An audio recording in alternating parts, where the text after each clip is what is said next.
सत्य नाम। परमात्मा एक है, वही सच्चा नाम है, वही सबका शाश्वत गुरु है। उस अनामी पुरुष दयाल की दया आप सब पे, वो अनामी पुरुष आप सबकी सहायता करें। आप लोग जहाँ भी हो, देश में विदेश में, सदा स्वस्थ रहें और सुखी रहें। पूरे विश्व में शांति हो, सभी प्राणियों का कल्याण हो।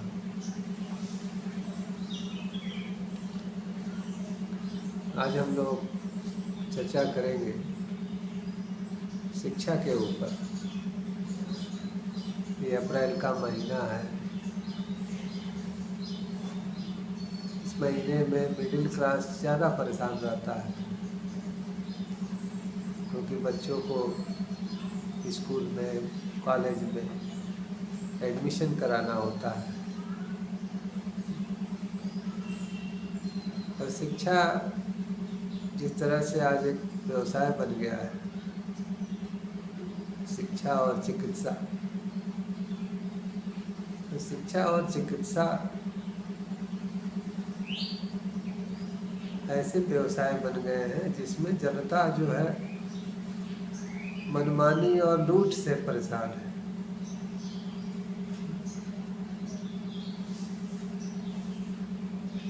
स्कूलों से कोई पूछने वाला नहीं, कितनी फीस क्यों लेते हो। स्कूलों के कैंपस में किताबें, कॉपी, ड्रेस बिकती है, और वो भी दाम का दाम देते हैं अभिभावकों को। कोई पूछने वाला नहीं।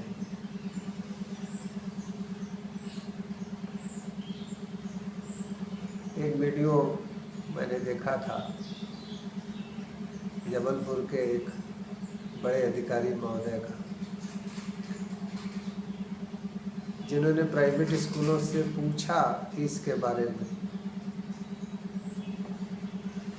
कि भाई इतनी फीस क्यों लेते हो।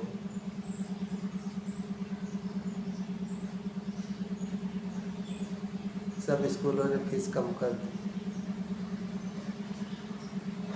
उसके बाद उन्होंने कुछ दिन बाद पूछा कि अपने यहाँ NCERT की बुक क्यों नहीं पढ़ाते हो। उनके पास कोई जवाब तो था नहीं। वो तो प्राइवेट पब्लिशरों से मिल कर के मोटी कमाई करते हैं। अधिकतर ने NCERT की जो है पुस्तकें पढ़ानी शुरू कर दी। जो प्राइवेट पब्लिशर की पुस्तक 5,000 6,000 में मिलती थी, वो 400-500 में लोगों को मिलने लगी। तो देश के जितने आला अधिकारी हैं और सरकार, राज्य सरकार, भारत सरकार, इस मामले में आदेश देना चाहिए कि सारे प्राइवेट स्कूलों की जांच हो, किस आधार पे फीस लेते हैं, क्यों नहीं NCERT की पुस्तकें चलाते हैं।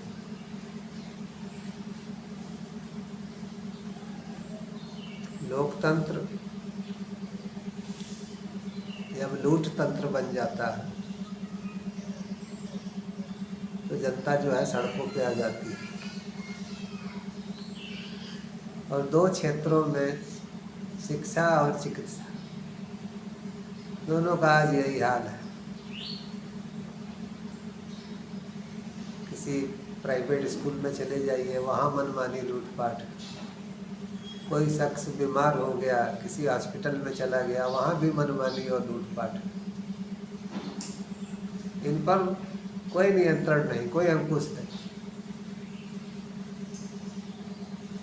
सरकार को इस ओर ध्यान देना चाहिए, क्योंकि ये मिडिल क्लास की सबसे बड़ी परेशानी है।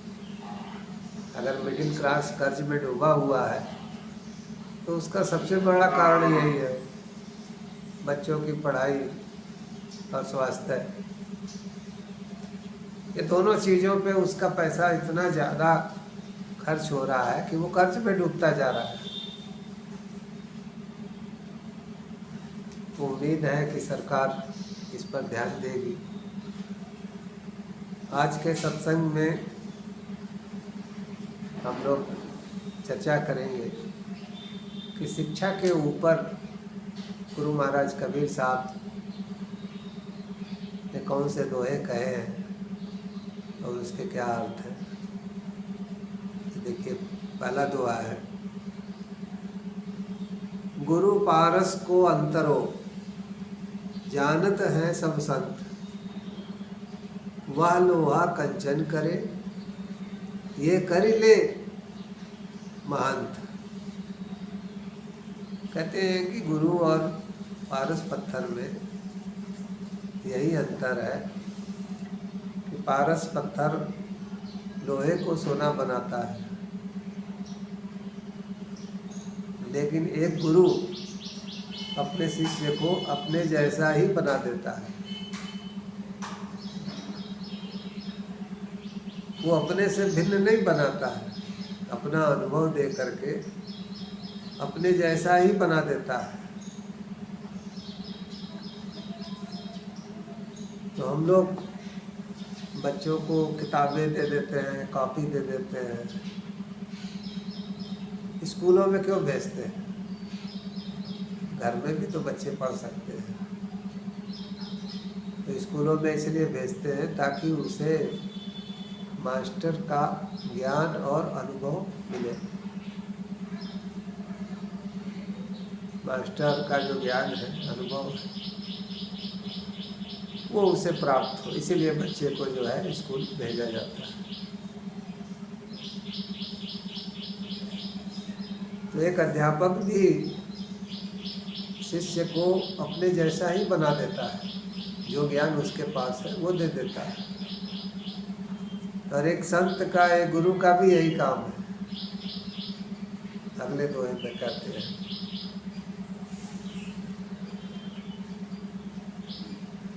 कुमति कीच चेला भरा गुरु ज्ञान जन होए, जन्म जन्म का मोर्चा पल में डारे धोए। तो कहते हैं कि गुरु एक जल है, ज्ञान रूपी जल, और चेले के ऊपर कीचड़ लगा हुआ है, कुबुद्धि, बुरी बुद्धि, बुरी संगत, एक दलदल में फंसा हुआ है, कीचड़ पे फंसा हुआ है। तो गुरु के ज्ञान रूपी जल से ही उसका स्नान होता है, शुद्धि होती है। कहते हैं कि जन्म जन्म का मोर्चा पल में डारे धोए। कहते हैं कि ये जो बुद्धि है, बुरी बुद्धि है, बुरे संस्कार हैं, एक जन्म के नहीं, जन्म जन्मांतर के होते हैं। और किसी सतगुरु के पास जाने से धीरे धीरे ये संस्कार जो है चेंज होने लगते हैं, बदलने लगते हैं, अच्छे संस्कार में बदल जाते हैं।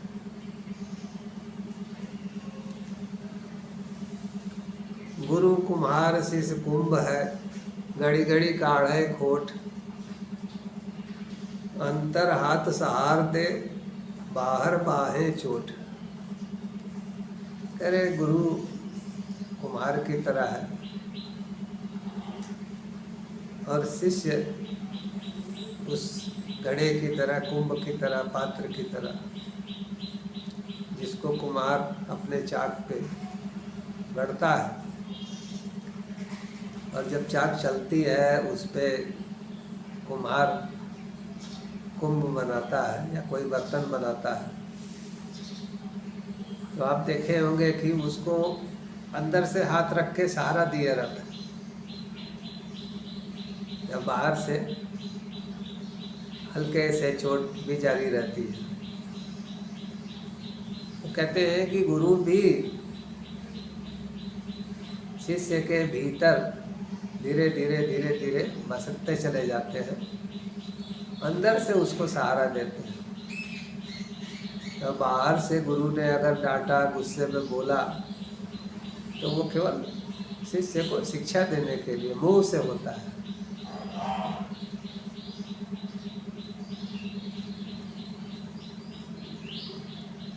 आगे कहते हैं,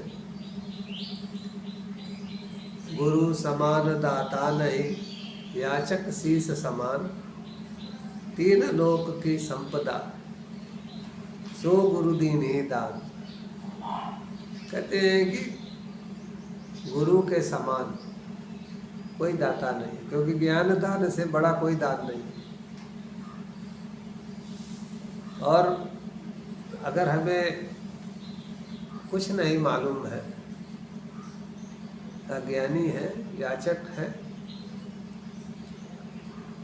तो अगर हम कुछ नहीं जानते हैं तो हमसे बड़ा कोई याचक नहीं। और जो सत्य जानते हैं उससे बड़ा कोई ज्ञाता नहीं।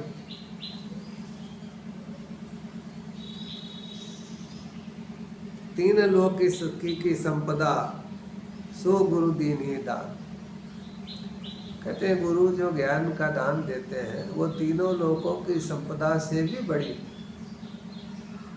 तीनों लोगों की संपदा भी आपको वो शांति, वो खुशहाली नहीं दे सकती जो गुरु के ज्ञान से मिलती है। आगे कहते हैं, सब धरती कागज करो, लिखनी सब बन राय, सात समुद्र की मसी करो, गुरु गुण लिखा न जाए। कहते हैं सब धरती को यदि कागज कर दो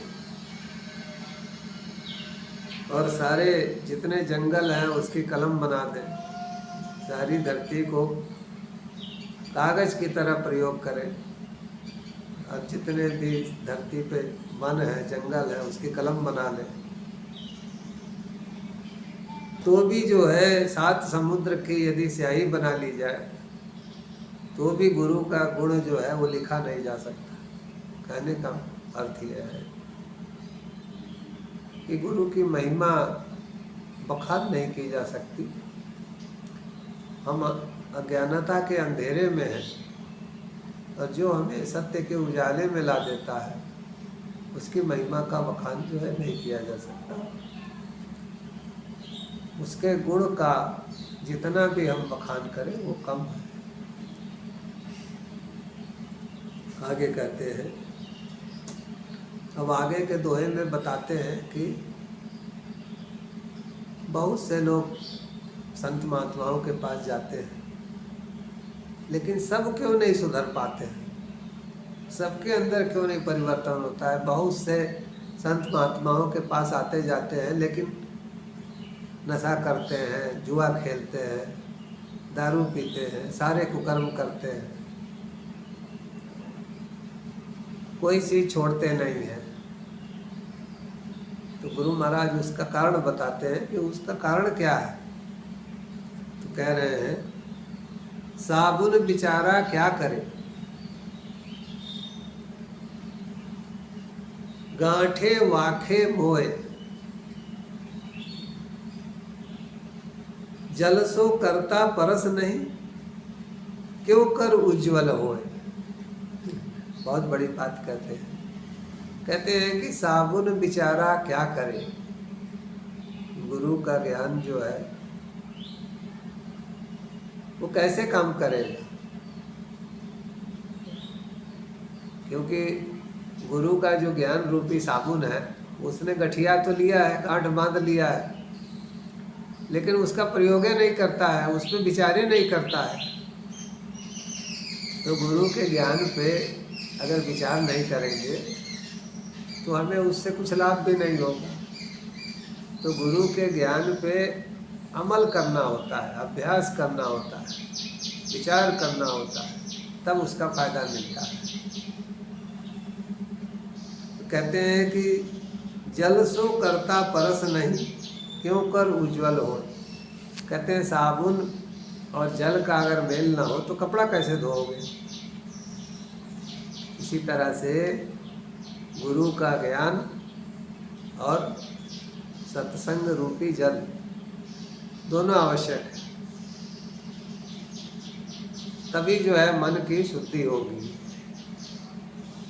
तो गुरु का ज्ञान और साथ ही जो भी सेवा हम करते हैं, गुरु की सेवा, सत्संग की सेवा, आश्रम में सेवा, तो जो भी हम संतों की सेवा करते हैं, आश्रम में सेवा करते हैं, वो जल है।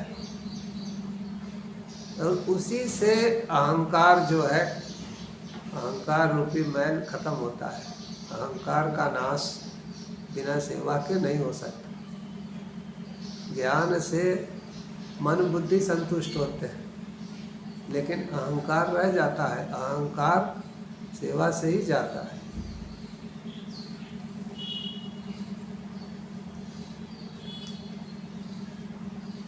गुरु से ज्ञान जो लीजिए, शीश दीजिए दान, बहुतक भोंदी बह गए, सीख जीव अभिमान। फिर वही बात कहते हैं गुरु महाराज, कहते हैं कि गुरु से ज्ञान इस तरह से लेना चाहिए कि अपना सिर को समर्पित कर दें। इसका मतलब ये है कि अपना अहंकार गुरु के आगे जब माथा टेकते हैं तो एक शब्द है समर्पण, सब कुछ अर्पित कर देना। और उस समर्पण में जो सबसे बड़ी चीज़ होनी चाहिए वो है अहंकार। अहंकार जो है वो गुरु के सामने जो है समर्पित होने वाली सबसे बड़ी चीज़ है। तो कहते हैं बहुतक भोंदू बह गए, सीख जीव अभिमान। कहते हैं कि अहंकार करके गुरु के सानिध्य में रह करके भी कितने लोग जो है संसार सागर से पार नहीं हो पाए, जन्म मरण के बंधन से पार नहीं हो पाए। तो इसीलिए आवश्यक है कि हम अपने अभिमान का, अहंकार का त्याग करें। कहें कबीर तज भरम को, नन्हा होकर पीऊ, तज अहम गुरु चरण गहु, जमसो बाचे जीव। कहें कबीर तज भरम को, कहते सारा भ्रम छोड़ दो। गुरु का ज्ञान मिल जाए तो जितने भी अंधविश्वास है, भ्रम है, सब त्याग दो, छोड़ दो। और कहते हैं कि नन्हा हो करके पीऊ। कहते हैं कि गुरु का जो जल है, ज्ञान है, वो पवित्र दूध के समान है, पवित्र जल के समान है। उसको छोटा बालक बन करके ग्रहण करो, पियो। गुरु के सामने, भगवान के सामने एक अबोध बालक के समान ही प्रस्तुत होना चाहिए। संसार वालों के सामने आप चतुर बन के रहिए कि उसके संसार में चतुराई की जरूरत होती है। लेकिन जब आप साधना में बैठते हैं, गुरु के समक्ष बैठते हैं, भगवान के समक्ष बैठते हैं, तब बिल्कुल बालक बन जाइए, एकदम अबोध बालक। तभी साधना में जो है प्रगति होती है। तो कह रहे हैं कि तज अहम गुरु चरण गहु, अहंकार छोड़ करके गुरु के चरण को पकड़े, यानी गुरु के वचनों को पकड़े। गुरु के वचन ही उनके चरण होते हैं। जम सो बाचे जीव, कहते हैं तभी जो है मृत्यु से जीव बच पाएगा, जन्म मरण के बंधन से बच पाएगा। दरअसल किसी भी संत का, गुरु का ज्ञान मिलने पे ऐसा नहीं है कि व्यक्ति शरीर कभी नहीं छोड़ेगा। संसार में कोई अमर नहीं हो सकता है। शरीर तो छूटेगा, लेकिन शरीर के साथ साथ जो मैं भाव है, मैं रूपी जो शरीर है, उससे भी छुटकारा मिल जाता है, जो आवागमन का कारण बनता है। ये जो सबके भीतर जो मैं भाव है, मैं ये हूँ, मैं वो हूँ, यही आता जाता है, यही भूत प्रेत बन करके विचरण करता है।